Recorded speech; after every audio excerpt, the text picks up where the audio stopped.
parish in North River, Florida. People are constantly looking to this place to see if it's a viable location for them to call their future home. Hi, my name is Chris Gunn. I'm a realtor in the Sarasota Lakewood Ranch and North River Parish, Florida area. If you need any help whatsoever, my cell phone, so you have it, is 941-224-9005. Call or text me anytime. Okay, so let's jump into this North River Parish area, and I'm going to do a little bit of a different video than I have done in the past, and it's honestly, I'm going to be really honest with you, it is a very terribly difficult video for me to do because I'm going to talk about the negative, the cons of this area, and some of the problem areas that I see with North River Parish. So you can get a better idea if some of the things that, or the concerns that you may have inside of you are an actual problem here in location. So I am very positive in general. I like to look at what a place can be. I like to see the diamond in the rough. But when I'm looking at the Parish North River, Florida area, I see a couple of problems. So let's start with my number one problem, and that is going to be the overall zoning of the area. So with every area, you have certain levels of zoning. And so when a county looks at a development plan, they look at a larger parcel. I mean, we could be talking about a few hundred acres of land. We could be talking about a few thousand acres of land. They look at it and they say, okay, we're going to designate a certain amount of acreage to, or units to residential. We're going to designate a certain amount of units and square footage to retail and office, and also maybe even some other industrial type lots, so that the way there can be some kind of infrastructure in place. And that in lies the problem. We're seeing all kinds of infrastructure dedication to commercial development, and also, and commercial means, because a lot of people ask me this, commercial means retail, it can mean warehouses, and it can mean office. So kind of think of it in terms of those things. You know, retail is pretty obvious. You have your strip malls, you've got your malls, you know, different things like that. Your, your AT&T store, it could be your Chipotle or whatever that is, your small businesses. Your offices are self-explanatory, and then warehouses can be anything. I mean, usually it just means that it's got a roll-up door, and maybe it has a little bit of an office in there. Think The Office, your paper company that's got your corporate area, and then it's got its warehouse area. So that's what you want to see in any kind of geographical area in terms of development, other than just kind of your green space, your parks, and your preserves and different things like that. In the Parish North River, Florida area, what we see is a whole heck of a lot of retail going in, not enough office, and then we have a lot of residential. Actually, I would argue without even knowing the data that 90% of what has been dedicated to the area of North River Parish has been residential. And that is okay if you have an area nearby for these people to work. Now, the problem with the commercial that's going in place is that it is going to be highly retail, and it's great. People want to spend their money. Actually, the markets show that people have more money in savings than they have in the last decade, and that's all great, fine, and dandy. But at the end of the day, people can only spend so much money without making money. And when your target market is not those who are 65 and above, but rather just middle-class families, you're going to run into some real problems, because those middle-class families have to be funded in some way or some capacity in areas outside of retail, even outside of medical. So the problem is that the area of Parish and North River is not creating a safe place for American ingenuity. So what I mean is, for the average Joe, the guy who wants to start, say, an HVAC company or a construction company or some kind of sales company, and they want to have, a small office, 1,500 square feet, a couple of offices in there. They've got, an office manager, maybe a sales person and a bookkeeper, and then they're running the show. And maybe they have a warehouse. Maybe they've got some storage space, and they have a truck that needs to make deliveries, twice a week, something like that. There is no place for these types of businesses to go. And the reason for that is that typically they have to go into what's called a light industrial zoning area. Light industrial is not anywhere north of the river, which is 301. It kind of rides the river if you're looking on a map, and east of the interstate. And so it's all office and retail and residential. And this in lies the biggest problem that I see with Manatee County is they have designated and they have hard compressed the areas of light industrial and even heavy industrial to certain pockets. And so what ends up happening is that that's where your low-income housing goes around because it's a little bit more polluted. Maybe it's louder. Maybe there's a lot of trucks and just heavy equipment passing through those areas all the time. And it is kind of nice to have a compartmentalized area for that. But the problem is that you create yourself to be a commuter town. So, who wants to commute 35 minutes into the light industrial area every day just to be able to do their business? Nobody does. You've got to have certain subsets of pockets for small businesses to be able to thrive and survive. And that in lies the fuel, the gas, the electricity that goes into the creation of a small economy. And the problem that I have, this is the number one issue still with North River and Parrish that I have, is that they're creating themselves to be fully funded by people coming from outside of the area with their money from outside of the area and then call it home.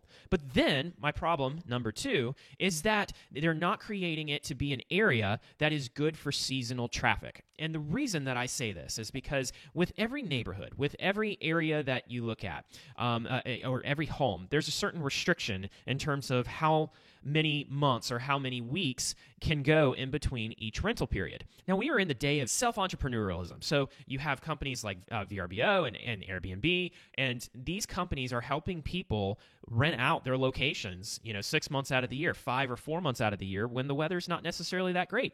But there's people from other areas of the world that want to come enjoy the area when maybe they want to get out and they want to go somewhere else. But the problem is that these neighborhoods are restricting the rental periods from 6-7 months to upwards of 1 to 2 year rental periods. And I understand the whole premise behind this, which is that, we're not having just any Joe in the home next door. But the problem is that you're not creating an atmosphere for people coming in with outside money to the area to come and thrive that can go back out and be in that area. So what you're ultimately creating is a subculture of people who are either having to drive to Sarasota, drive to Bradenton, drive to St. Pete, drive to Tampa, and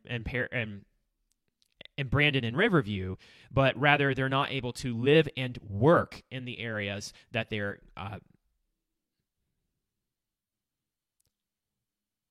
live and work in the areas that they actually live. Now, we are in the age, we're in the information age, we are in the internet age, so more and more people are working from home. Yes, this is a reality, but not everybody can work from home. There is actual physical labor that has to happen. So I'm going to actually kind of roll off of that and go back to 1 and 2 because it kind of fuses together.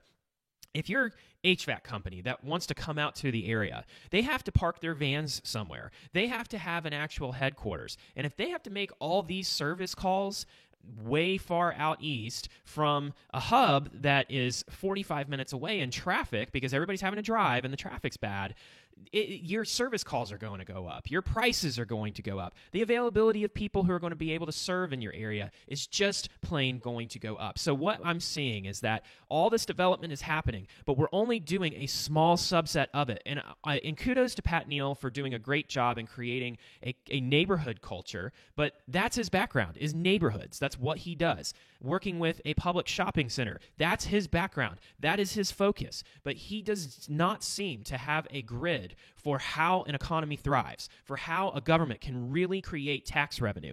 And you can charge high taxes all that you want to try and create that tax revenue through the property taxes, but at the end of the day, people have to be able to afford those property taxes and be able to live and work and play in the area in which they live. So that's the biggest issue that I have overall. Secondly, that they're not able to really do anything with the property once they have it. It just has to be really that person who lives there as a single family dweller. So the third problem that I really have with Parrish North River is that the development in general is very, very choppy. There is a clear divide. There is a clear disagreement as to whether or not North River River even exists. There are those who are very conservative in terms of their viewpoint of the area and say it will never be North River, it will always be Parrish. And there will be those who say we need to keep pushing North River further because we need to get rid of the image that was once Parrish. So there is this clear divide, and there are a lot of people right there in the middle that don't really care at the end of the day.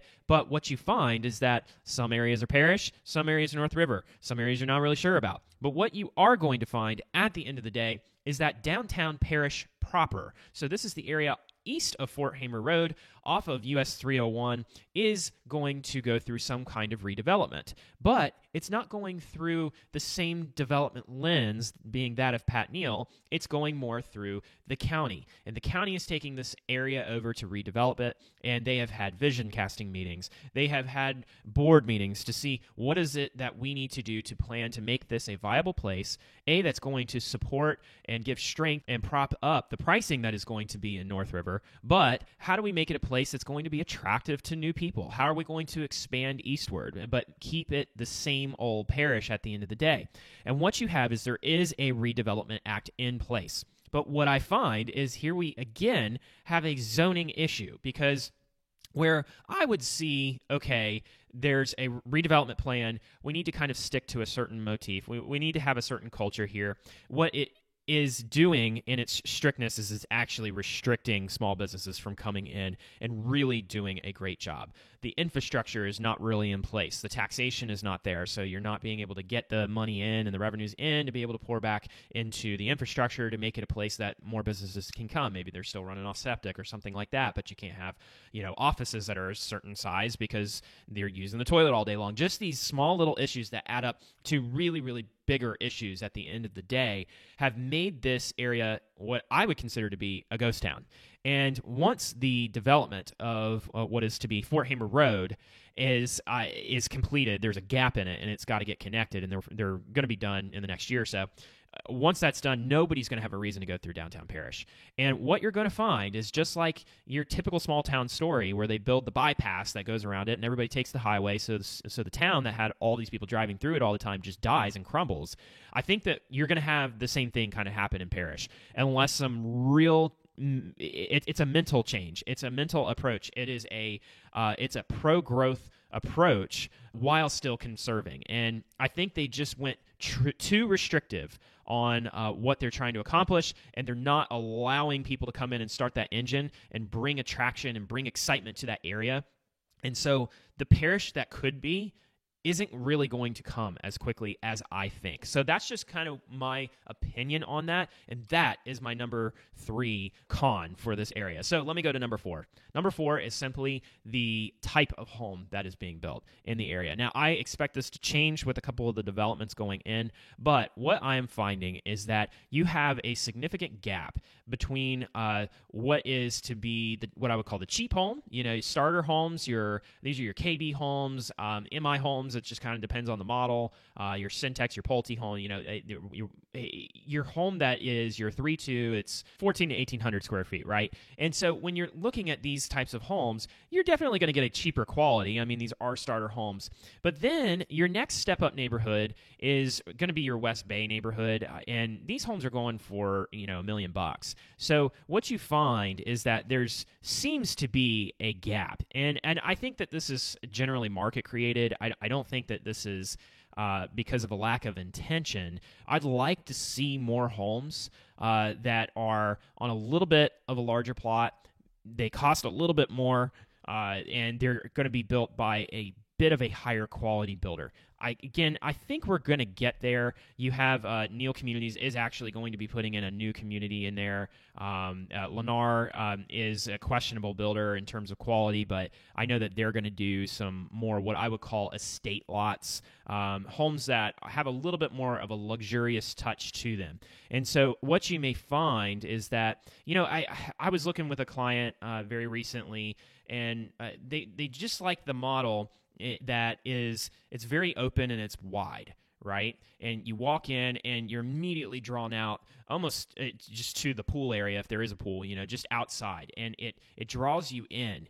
Instead, what you find with a lot of these homes, because they're on tight, 45-foot lots, is that your door is kind of like on the side of the building or of the home. And you walk in and there's kind of a double slider, and that's really it. There's no excitement to it. You don't have the doors that, go all the way back. But to get that, again, you have to go to a much, much, much higher price point. And so it's harder for kind of people who are right there in the middle to find a home that is, in my opinion, really, really just checking all of the boxes of what people want, without just being completely over the top in terms of price or in extras and design and certain things like that.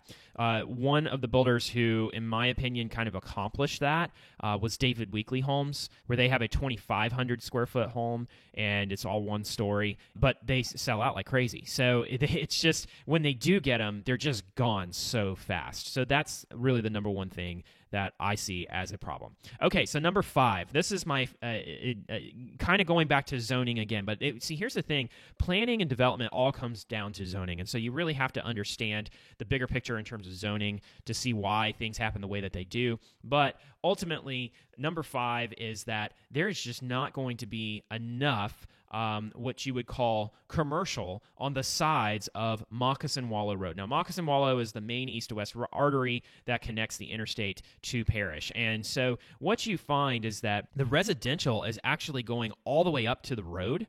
And so I have a little bit of a problem with that because, first of all, when they decide to 6-lane this thing, there's going to be a lot of homes that are actually, butted up to a 6-lane road. Nobody likes to have a 6-lane road kind of behind their house. And so I just don't really see the benefit of that. Even though people don't really like to be behind a shopping center or behind an office plex, it is a good barrier to have between that and a whole bunch of high-velocity traffic. Because when the interior of Parrish, that being east of 301, really develops and really gets a foothold in the area, which I very much intend for it to do, you're going to have some very, very high traffic volumes. So not only is that an eyesore and a sound sore for a lot of people moving to the area, but again, it limits the ability for businesses to come in the area and succeed. And because there's less volume of building, there's less opportunities for them to be successful. And so what you find is that in difficult times, it's still going to be very difficult to prop up the ability for people to continue to afford their homes and also prevent a lot of commuter traffic, which is not great for the environment. It's not great for the culture here. People don't want to sit in traffic all day. They don't want it to take 2 hours to get to the beach. They'd like it to take,